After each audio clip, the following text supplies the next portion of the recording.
അൽഹംദുലില്ലാ, ജീവിതയാത്രയിൽ ആരാധനകളുമായി ബന്ധപ്പെടുമ്പോൾ നമ്മുടെ മനസ്സിലേക്ക് തെളിഞ്ഞു വരുന്ന നൂറുകണക്കിന് സംശയങ്ങളാണ് അൽഹംദുലില്ലാ നമുക്ക് കുറെ ദിവസങ്ങളായി ഈ പ്രോഗ്രാമിലൂടെ മാറിക്കൊണ്ടിരിക്കുന്നത്. ഈ ആഴ്ചയും അങ്ങനെ നമ്മുടെ ജീവിതത്തിൽ, നിത്യജീവിതത്തിൽ പെട്ടെന്നുണ്ടാകുന്ന കുറെ സംശയങ്ങൾ അൽഹംദുലില്ലാ കുറെ ഏറെയൊക്കെ നമ്മുടെ ഈ പ്രോഗ്രാമിലൂടെ മാറ്റിയെടുക്കാൻ നമുക്ക് സാധിക്കുന്നുണ്ട്. ഇതില് ഒന്നാം സമ്മാനത്തിന് അർഹയായ ചോദ്യത്തിന് പിന്നെ സമ്മാനം നൽകുന്നത് അൽഹംദുലില്ലാ അറഫ ഗോൾഡ് ആണ്. ഖുർആനിന്റെ ഏറ്റവും വലിയ ആയത്ത് ഞാൻ സൂചിപ്പിച്ചു. എല്ലാവരും ഖുർആൻ ഇങ്ങനെ പറയും നോക്കി. പരിശുദ്ധ ഖുർആനിലെ 282 ആയത്താണ് സൂറത്തുൽ ബഖറയിലെ. അതിനുശേഷം ഇന്ന് നാം പഠിക്കുമെന്ന് പറഞ്ഞത് വഞ്ചനയിലും ചതിയിലും പെട്ടുപോകാതിരിക്കാനുള്ള ഒരു ദുആയാണ്. ഒരുപാട് ബിസിനസ്സുകളാണെങ്കിലും വസ്തു കച്ചവടമാണെങ്കിലും സാധാരണയുള്ള ചെറിയ കച്ചവട സ്ഥാപനങ്ങളാണെങ്കിലും ഒരുമിച്ച് വർക്ക് ചെയ്യുന്ന ഒരേ പ്രോഗ്രാമുകളാണെങ്കിൽ പോലും ഒരുപാട് വഞ്ചനയും ചതിയും ഇന്ന് നിലവിൽ നടന്നുകൊണ്ടിരിക്കുകയാണ്. അള്ളാഹു സുബ്ഹാനഹു വ തആല ഏറെ വെറുക്കുന്ന ആ ദുർഗുണം നമ്മുടെ മനസ്സിൽ നിന്ന് അള്ളാഹു എടുത്തു മാറ്റി തരുമാറാകട്ടെ. ഒരു കാരണവശാലും അത്തരം ദുർഗുണത്തിൽ നമ്മൾ പെട്ടുപോകരുത്. അങ്ങനെയുള്ളവരെ ചതിയിൽ നിന്ന് രക്ഷപ്പെടാൻ വേണ്ടി ഖുർആനിലൂടെ തന്നെ അള്ളാഹു നമുക്കൊരു വലിയ ആയത്ത് പഠിപ്പിച്ചു തരികയാണ്. എല്ലാവരും കേട്ടിട്ടുള്ളതാണ്. ധാരാളം ഉസ്താദുമാരുടെ പ്രഭാഷണങ്ങൾ തുടങ്ങുമ്പോൾ അത് നമുക്ക് കേൾക്കാൻ സാധിക്കും. എങ്കിലും അൽഹംദുലില്ലാ എഴുതിയെടുക്കുക എളുപ്പമാണ് പഠിക്കാൻ. വ ഉഫവ്വിദു അംരി ഇലല്ലാഹ് ഇന്നല്ലാഹ ബസീറും ബിൽ ഇബാദ്. വ ഉഫവ്വിദു അംരി ഇലല്ലാഹ് ഇന്നല്ലാഹ ബസീറും ബിൽ ഇബാദ്. എല്ലാവരും ഒരു പ്രാവശ്യം കൂടെ പറയുക. രണ്ടാമത് അത് വ്യക്തമായി എഴുതിയെടുക്കുകയും ചെയ്യുക. അറബിൽ എഴുതി കാണിക്കാൻ കഴിയില്ല.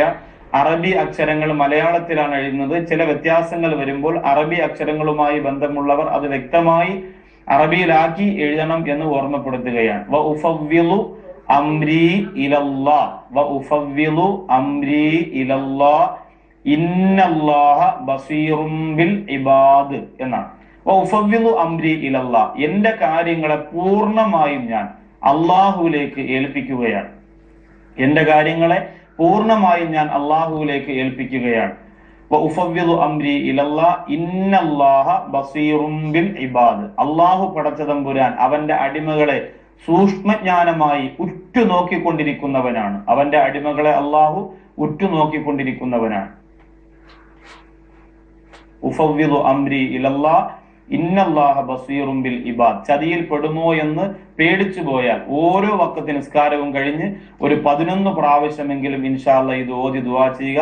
സർവ പിശാചിന്റെയും മനുഷ്യ പിശാചിന്റെയും ശർറിൽ നിന്നും ചതിയിൽ നിന്നും അല്ലാഹു സുബ്ഹാനഹു വ തആല നമ്മെ കാത്ത് രക്ഷിക്കുമാറാകട്ടെ. അടുത്ത ആഴ്ചയിൽ ഖുർആനിൽ നിന്നും നിങ്ങൾ കണ്ടുപിടിക്കുവാനുള്ളത്, ഖുർആനിൽ ചേർത്തുകൊണ്ട് 8 അക്ഷരങ്ങൾക്ക് ഹറക്കത്തുള്ള ഒരു ആയത്ത് മാത്രമേ ഖുർആനിലുള്ളൂ. എല്ലാവരും ഖുർആനിൽ ഒരുപാട് അത്ഭുതങ്ങൾ കണ്ടെത്തുന്നവരാണ്. ഒരുപാട് പേര് പറഞ്ഞു ഉസ്താദെ ഖുർആനിലെ പല കാര്യങ്ങളും നമുക്കറിയാം, പക്ഷെ ജയ്ഹിന്ദ് ടിവിയിലെ ഈ പ്രോഗ്രാമിലൂടെ ചോദിക്കുന്ന ചില ചോദ്യങ്ങൾ നമ്മൾ ഖുർആനിൽ അടുത്ത പിറ്റേ വെള്ളിയാഴ്ച വരെ മറിച്ച് നോക്കിയിട്ടും ചിലതിനൊന്നും നമുക്ക് മറുപടി കിട്ടുന്നില്ല. അങ്ങനെയുള്ള ക്വസ്റ്റ്യങ്ങളാണ് കഴിവിന്റെ പരമാവധി ചോദിക്കാൻ ഞാൻ ആഗ്രഹിക്കുന്നത്. കാരണം വേറൊന്നും കൊണ്ടല്ല, ഖുർആനുമായി ഒരു അഗാധ ബന്ധം നമ്മുടെ സഹോദരങ്ങൾക്ക് സഹോദരിമാർക്ക് ഉണ്ടാക്കിയെടുക്കാൻ ഈ പ്രോഗ്രാമിലൂടെ സാധിച്ചാൽ അതൊരു ബറക്കത്തും ഐശ്വര്യവുമാണ്. വീട്ടിൽ ഖുർആൻ ഓതിയില്ലെങ്കിൽ ഖുർആൻ നിവർക്കുന്നത് തന്നെ പുണ്യമാണ്. അതുകൊണ്ട് ഇനി അടുത്ത വെള്ളിയാഴ്ചയിൽ നിങ്ങൾ കണ്ടുപിടിച്ച കത്തുകളൊന്നും അയക്കണ്ട, ഫോൺ വിളിച്ചു പറയണ്ട. നിങ്ങളൊരു പരിശ്രമം നടത്തിയിട്ട് അടുത്ത പ്രോഗ്രാം കാണുമ്പോൾ അൽഹംദുലില്ലാ ഞാൻ കണ്ടെത്തിയ ആയത്ത് തന്നെയാണല്ലോ ഉസ്താദ് പറഞ്ഞു, ആ ഒരു നിർവൃതി, ആ ഒരു സന്തോഷം, ആ ഒരു ആനന്ദം, അത് ഖുർആനിൽ നിന്ന് കിട്ടുന്ന ഒരു അത്ഭുതകരമായ സുഖമാണ്. അള്ളാഹു തൗഫീഖ് തരട്ടെ. 8 അക്ഷരങ്ങൾക്ക് ഹറക്കത്ത് കൊടുത്തിട്ടുള്ള ഒറ്റ ആയത്ത് മാത്രമേ ഖുർആനിലുള്ളൂ. ഏതായത്ത് നോക്കിയാലും 2 അക്ഷരത്തിൽ ഹറക്കത്ത് കഴിഞ്ഞാൽ പിന്നെ നീട്ടി വേറെ രീതിയിലേക്ക് വരും. എന്നാൽ ഈ ആയത്തിലെ 8 അക്ഷരങ്ങൾക്ക് ഫത്തഹും കസ്റൽ ലമ്മുമായിട്ട് നേരെ ചേർത്ത് ഹറക്കത്തുകൾ കൊടുത്തിരിക്കുകയാണ്. അത് ഏത് ആയത്താണ് എന്ന് അടുത്ത ആഴ്ചയിൽ ഇൻഷാ അല്ലാഹ് എല്ലാവരും കണ്ടുപിടിക്കുക. ഇനി അടുത്ത ആഴ്ചയിൽ നമ്മൾ പഠിക്കാൻ പോകുന്നത്, ചില ആൾക്കാർക്ക് ഉറക്കം വരണമെങ്കിൽ ഉറക്ക ഗുളിക കഴിക്കാറുണ്ട്. ഇനി അത് കഴിച്ചിട്ട് പോലും ചിലപ്പോൾ ഉറക്കം വരാറില്ല. അതുപോലെ എഴുന്നേറ്റിരുന്നു കൊണ്ട് പിന്നെ വെള്ളം കുടിക്കും, പിന്നെ ഹാളിൽ ഇറങ്ങി നടക്കും, രാത്രി എന്തോ ടെൻഷനാണ്, ഉറക്കമില്ല, സമാധാനമില്ല. അങ്ങനെ കഷ്ടപ്പെടുന്നവർക്ക് വളരെ ഉറക്ക ഗുളികയെക്കാളും എഫക്റ്റ് ഉള്ള അത്ഭുതകരമായ ഒരു ദിക്ർ ഇൻഷാ അല്ലാഹ് അടുത്ത എപ്പിസോഡിൽ നാം പഠിക്കും. കാത്തിരിക്കുക, കത്തുകൾ അയക്കുക, നിർദ്ദേശങ്ങൾ എഴുതുക, അഭിപ്രായങ്ങൾ പറയുക. ഈ പ്രോഗ്രാം ഒരു പ്രാവശ്യം കൂടി പിന്നെ ഏതെങ്കിലും ഒരു ദിവസം സമയം മാറ്റി അവതരിപ്പിക്കണമെന്ന് ഒരുപാട് കത്തുകൾ എഴുതി. ഇൻഷാ അല്ലാഹ് അത് ചാനലുകാരുമായി സംസാരിച്ചു കൊണ്ടിരിക്കുന്നു. എത്രയും പെട്ടെന്ന് ശരിയാക്കാനുള്ള പരിപാടി ചെയ്യും. എല്ലാവരും ഇതിനു വേണ്ടിയും ഇതിന്റെ പിന്നിൽ പ്രവർത്തിക്കുന്നവർക്ക് വേണ്ടി ദുആ ചെയ്യുക. ഈ പ്രോഗ്രാം എല്ലാ ആഴ്ചയും കൃത്യമായി നമ്മുടെ മുന്നിൽ എത്തിക്കുന്നത് അറേബ്യൻ ജ്വല്ലറിയാണ്. കൊല്ലം, കരുനാഗപ്പള്ളി, കാഞ്ഞിരപ്പള്ളി, പത്തേക്ക് കത്തുകൾ അയക്കുമ്പോൾ